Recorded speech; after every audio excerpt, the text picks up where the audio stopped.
नमस्कार. मी Rotarian advocate Snehal Pandit, अध्यक्ष rotary club of Satara अजिंक्य.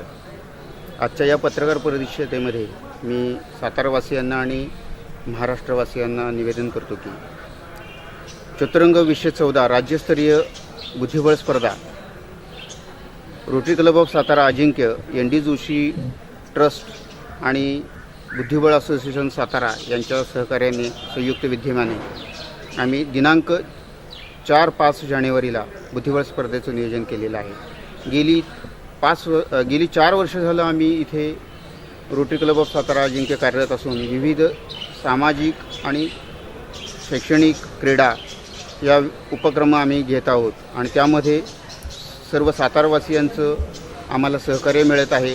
माझे रोटरी क्लबचे सर्व सदस्य आणि बोर्ड ऑफ डायरेक्टर्स यांचंही सहकार्य मिळत आहे.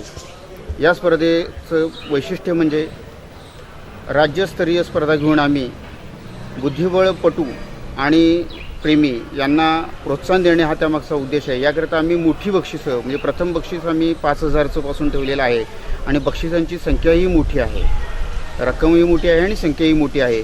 त्याचं मुख्य कारण असं की जास्तीत जास्त स्पर्धक आपले या स्पर्धकाला यावेत की जेणेकरून काही लोक स्पर्धा खेळायला येतात त्याच्यापासून प्रोत्साहन मिळतं, परंतु चांगल्या स्पर्धा खेळत असताना चांगला गेम चालू असताना बघायला मिळाल्यानंतर त्यातून काहीतरी शिकायला मिळतं. म्हणजे चांगल्या स्पर्धा पाहायला मिळणं हा एक त्या शिक्षणाचा भाग आहे आणि तो त्या प्रोत्साहनामागचा आमचा उद्देश आहे. म्हणून स्पर्धेचं बक्षिसांची संख्या ही मोठी आणि जास्त, क्वांटिटी पण आम्ही जास्त ठेवलेली आहे.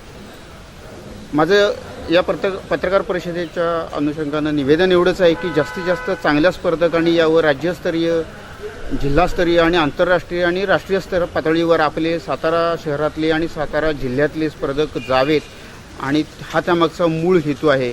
आणि साताराला बुद्धिबळचं एक वेगळा नवा वारसा मिळावा हा त्यामागची आमची रोटरी क्लब ऑफ सातारा अजिंक्यची त्यामागची धारणा आहे. सर्व सातारावासीय आम्हाला संपूर्ण या सामाजिक उपक्रमासाठी भरघोस मदत करून सहकार्य करतील यात नक्कीच मला कुठेही शंका नाही, पूर्ण खात्री आहे. आणि विविध आमच्या उपक्रमांना आर्थिक उपस्थिती ठेवून मानसिकसुद्धा आणि शारीरिकसुद्धा सहकार्य करावं या असे मी माझ्या रोटरी क्लब ऑफ सातारा अजिंक्यच्या सर्व सदस्यांच्या वतीनं निवेदन करतो. धन्यवाद.